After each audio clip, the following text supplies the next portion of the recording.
Di ba? Pero I just want to share with you this trick, guys. Na kung every morning sasabihin mo na, Lord, kalooban mo ang siyang mapangyari sa araw na to. Pagka umaga pa lang, ganun na yung sinabi mo, parang meron ka ng shield sa negativity.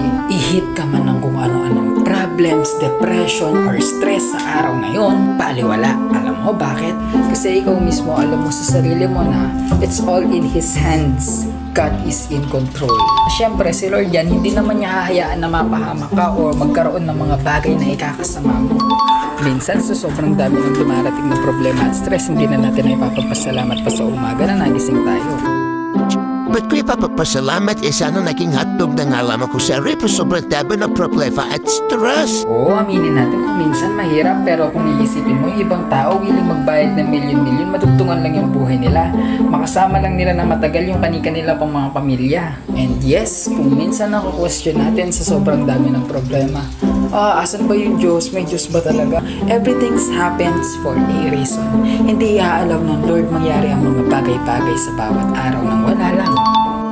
I want to remind you na hindi tayo bibigyan ng pagsubok ng Diyos na hindi natin makakaya.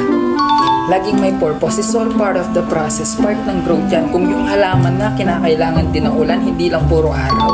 Hindi naman pwede na yung gusto na lang natin, yun na lang yun yung nararanasan natin, di ba? Paano tayo mag-grow? Panibagong umaga, panibagong araw to challenge yourself.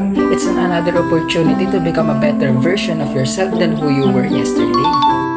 What I mean here, guys, is maging optimistic tayo. Like, for example, meron kang sasakyan, then naflatan ka. Like, usually, magiging reaction mo pag gano'n, this gonna be a bad day, late na ako, naflatan pa ako ng sasakyan, nasiraan pa ako.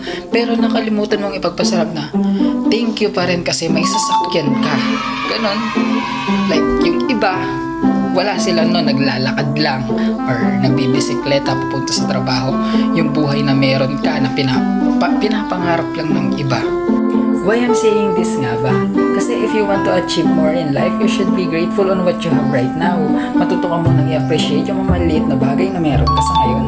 Kaya kung nahihirapan ka man sa kung ano ang sitwasyon mo ngayon, lagi mong tatandaan na binubuo lang ng Diyos ang pundasyon mo sa kung sino ka balang araw. At yung mga pain and failures na yan, gamitin mo yan as stepping stone to move forward. Hindi habang buhay talo tayo. Romans 8:18. The pain you've been feeling right now can compare to the joy that is coming, and use that pain as fuel to keep going. Jeremiah 29:11 says, "For I know the plans I have for you, plans to prosper you and not to harm you." So if you have faith on God, you should know that there's gain beyond that pain.